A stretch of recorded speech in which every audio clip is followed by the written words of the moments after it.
Tere sõbrad! Tänane video ma otsustasin teha jääpüügist, aga suunatud on ta noortele või algajatele rohkem. Alguses ma räägin, mis on tähtis, kui lähed jää peale. Väga tähtis on loomulikult riided. Mis see tähendab? See tähendab seda, et riided peavad olema kindlasti soojad, aga kerged. Termopesu oleks soovitatav, sest et kui palju kõnnid või puurid, siis higistad palju. Siis kerged jalanõud, aga tavaliselt ostame kummikud sooja vildiga sees. Ja mis veel vaja on?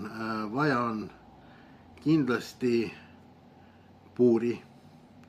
Puur on oluline asi ja puur peab olema kindlasti enda oma, mitte sõbra oma. Peab olema labakindad. Miks labakindad? Sellepärast, et kui külm hakkab, siis terve käsi peab soojenema, mitte eraldi näpud. Siis nad ei soojene. Muideks üks meetod, kuidas saada näpud soojaks, naljakas küll, aga kui sa paned käe vette jääauku, natukene hoiad ja siis hõõrud, siis käsi läheb soojaks. Kindlasti on vaja jää peale GPS-i, akupanka, kui võimalik. GPS on selline asi, ega teda tavaliselt vaja ei lähe, kui on hea ilm või kui lähed kuskile lähemale. Aga minuga on juhtunud selline asi, et käisin Varnjas kalal 500 meetrit kaldast ja püüdsime väikse põigiga ja marmõssiga. Ja ma ei tea, miks pärast, et vist oli niiviisi, et poistel ei tulnud kala. Mina natukene sain ja siis ma jäin hiljaks.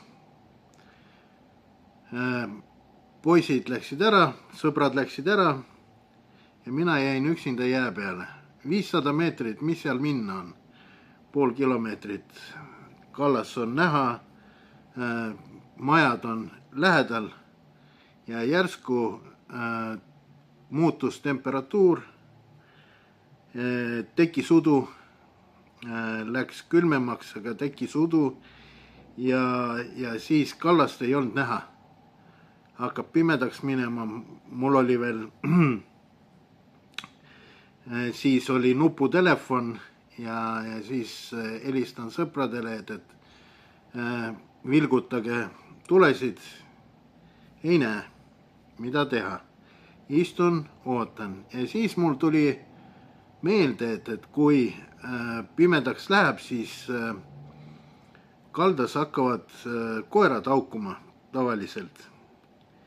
Ja nii oligi, et koerad hakkasid haukuma ja siis ma hakkasin vaikselt kalda poole minema. Ja sain ilusti kaldasse, aga oleks GPS, siis ei oleks probleemi. Nii. No kindlasti peavad olema jäänasklid. See on mitte ainult esimese jääga. Võib juhtuda niiviisi, et professionaalkalamehed võtavad mõnikord jääd ja jätavad suured jääaugud.